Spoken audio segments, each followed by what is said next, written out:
Hello guys, welcome back to my channel cool teacher. నేను మీ ఎలా ఉన్నారండి?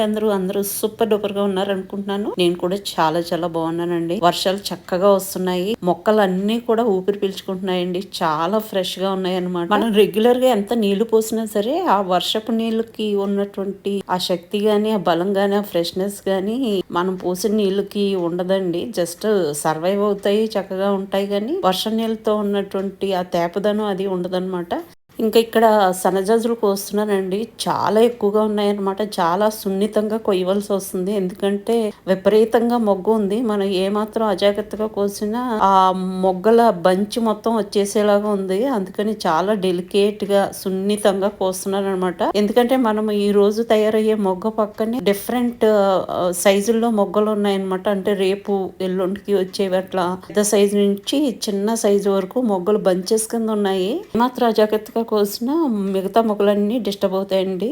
ఇది నిన్న నేను కోసుకున్నప్పుడు వీడియో అండి. ఇంక ఈ రోజు మార్నింగ్ యాజ్ యూజువల్ లేచిన తర్వాత అన్ని కార్యక్రమాలు అయిపోయిన తర్వాత కాఫీ అది తాగి మెల్లిగా నేను ఇంకా టిఫిన్ లోకి ప్లస్ లంచ్ లోకి కూడా పనికొచ్చేలాగా కొత్తిమీర చట్నీ చేస్తున్నానండి. కొత్తిమీర ఇప్పుడు చాలా బాగా దొరుకుతుంది అనమాట, ఫ్రెష్ గా. అలాంటప్పుడు ఇలా చట్నీలు చేసుకుంటే బాగుంటుందండి. నేను ఒక బంచి కొత్తిమీర తీసుకున్నాను, దానికి సరిపడా పచ్చిమిర్చి తీసుకున్నాను, ఒక నిమ్మకాయ సైజ్ చింతపండు తీసుకున్నాను అనమాట. ఫస్ట్ బాణలు పెట్టేసుకుని దాంట్లో టేబుల్ స్పూన్ ఆయిల్ వేసుకుని పచ్చిమిర్చి వేసుకున్నాను. నేను ఆల్మోస్ట్ ఒక 20 వరకు పచ్చిమిర్చి వేసుకున్నానండి. మీరు తినే కారం బట్టి మీరు పచ్చిమిర్చిని ఎక్కువ తక్కువ చేసుకోవచ్చు. తర్వాత నేను కొత్తిమీరని యాడ్ చేసుకున్నాను. చూస్తూ ఉండగానే మనం వేసిన కొత్తిమీర అంతా కూడా మగ్గిపోతుంది అనమాట. పచ్చిమిర్చి కనిపిస్తుంది, అసలు కొత్తిమీర వేసామా లేదా అనే డౌట్ వస్తుంది మనకి. మగ్గిపోయింది. తర్వాత చింతపండు ఒక లెమన్ సైజ్ వేసుకున్నాను. తర్వాత రుచికి సరిపడా సాల్ట్ వేసుకున్నానండి. టీ స్పూన్ జీలకర్ర, 8 నుంచి 10 వెల్లుల్లి డబ్బులు పొట్టు తీసి వేసుకుని జస్ట్ ఆ వేడిలో మగ్గనిస్తామండి ఒక నిమిషం పాటు. తర్వాత మిక్సీ జార్లోకి తీసుకుని కాస్త చల్లారనిస్తాము. ఈలో పోపు చేసేసుకుంటామండి. మినపప్పు, ఆవాలు, జీలకర్ర, ఎండుమిర్చి, కరివేపాకు టేబుల్ స్పూన్ ఆయిల్లో వేసుకుని వేపించుకుంటాము. ఈ విధంగా కోర్స్గా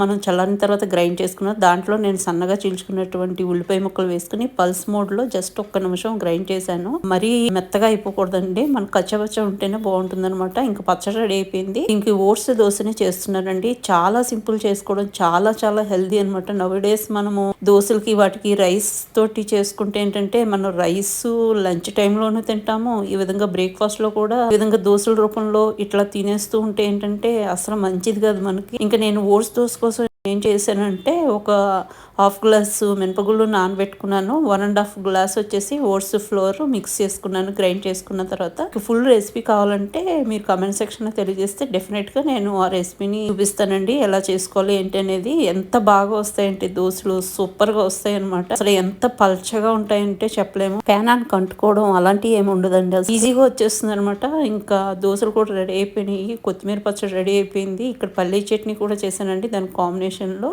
ఈ కొత్తిమీర పచ్చడి దోశల్లోను ఇడ్లీలోను నంచుకుంటానికి ఎంత బాగుంటుందో, వైట్ రైస్ లో మనం కలుపుకుని తింటుంటే అల్టిమేట్ అండి. అసలు దాని రుచి నేను చెప్పక్కర్లేదు, దాని ఫ్లేవర్ గానీ అరోమా గానీ అసలు ఎంత బాగుంటుందో. ఇంగ్రీడియంట్స్ కూడా చాలా తక్కువ, కొత్తిమీరలో మనకు కావాల్సినటువంటి పోషకాలు ఎన్నో ఉన్నాయన్నమాట. ఫ్రెండ్స్, ఈ రెసిపీని డెఫినెట్ గా ట్రై చేసి చూడండి. ఇంకా బ్రేక్ఫాస్ట్ అది కంప్లీట్ అయిపోయిన తర్వాత మెల్లిగా నేను లంచ్ కి కావాల్సిన రెసిపీస్ కూడా స్టార్ట్ చేశానండి. ఈ రోజు దొండకాయ ఫ్రై చేస్తున్నాను, ఆ రెసిపీని షేర్ చేస్తున్నాను. ఇంకా రెసిపీలోకి వెళ్ళిపోదాము. ఈ విధంగా 4 పక్షాలుగా కట్ చేసుకుంటాం. పెద్ద అయితే ఇంకా సగానికి చేసుకోవచ్చు. తర్వాత పసుపు, కారము, అదే విధంగా ఉప్పు వేసేసుకుంటాం సరిపడా.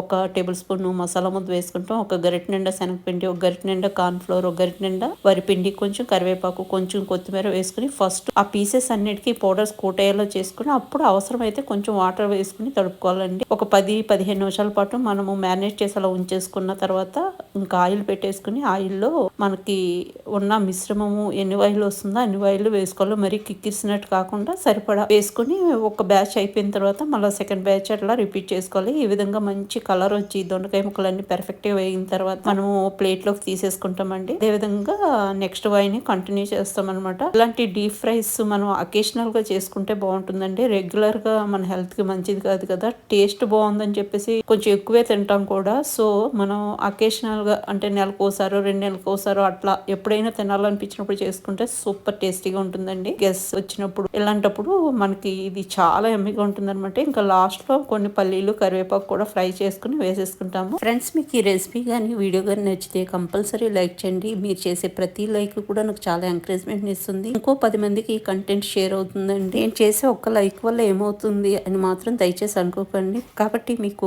కంటెంట్ నచ్చితే లైక్ చేయడం, షేర్ చేయడం, కమెంట్ చేయడం మాత్రం మర్చిపోవద్దు ఫ్రెండ్స్. ఇంక ఈ రోజు లంచ్ రెసిపీస్ వచ్చేసి కొత్తిమీర పచ్చడి, పప్పు చారు, అదే విధంగా దొండకాయ పకోడీ అండి, అదే దొండకాయ ఫ్రై అండి. ఈ రెసిపీని డెఫినెట్ గా ట్రై చేసి చూడండి ఫ్రెండ్స్, మీకు చాలా చాలా నచ్చుతుంది. ఇంకా లంచ్ అది కంప్లీట్ అయిపోయిన తర్వాత కాసేపు రిలాక్స్ అయ్యి నర్సరీకి స్టార్ట్ అయ్యామండి. ఎప్పుడు మేము వెళ్ళే నర్సరీ అనమాట. నా వీడియోలు ఫాలో అయ్యే వాళ్ళకి ఈజీగా అర్థమవుతుంది మేము ఏ నర్సరీకి వెళ్తాము అని చెప్పేసి. ఇది ఆర్మీ నర్సరీ అండి. చాలా రీజనబుల్ రేట్స్ లో ఉంటాయి అనమాట.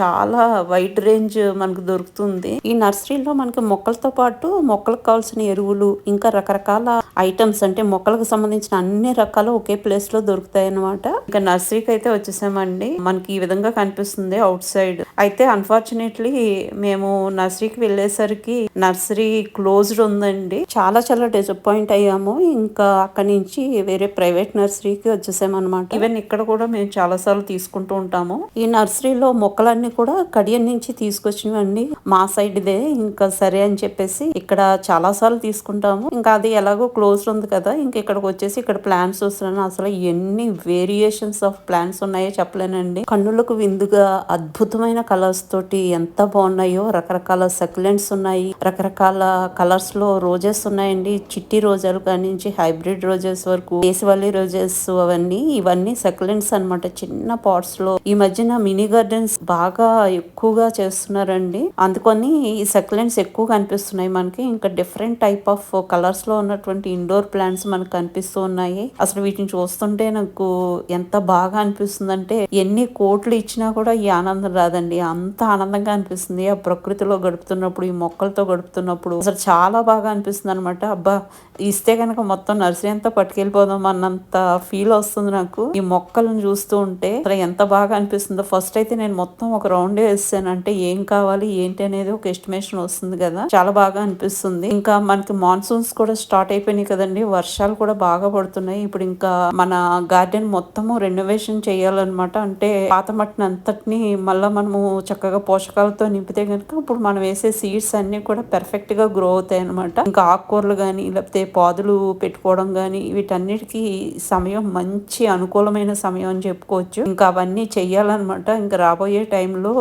చాలా వర్క్ ఉంది, గార్డెన్ వర్క్. ఇంక ఇక్కడైతే రకరకాల చామంతులు అండి, సన్నజాజులు, విర్రజాజులు, తులసిలో రకరకాల వెరైటీస్, మనీ ప్లాంట్స్ లో రకరకాల వెరైటీస్ అండి. Light green, dark green, marble variety, ఇట్లా రకరకాలు ఉన్నాయన్నమాట. ఇంకా మందారాలు అయితే చెప్పక్కర్లేదండి, ఎన్ని వెరైటీస్ ఉన్నాయో. మీకు లాస్ట్ లో ఒక వెరైటీ చూపిస్తాను. ఇంక ఇక్కడైతే కొన్ని ప్లాంట్స్ అవి తీసుకున్నాను అనమాట. ఏం తీసుకున్నాను ఏంటి అనేది నేను నెక్స్ట్ వీడియోలో షేర్ చేస్తానండి. మీకు ఈ వీడియో నచ్చితే కనుక లైక్ చేయండి, షేర్ చేయండి, కమెంట్ చేయడం మర్చిపోవద్దు.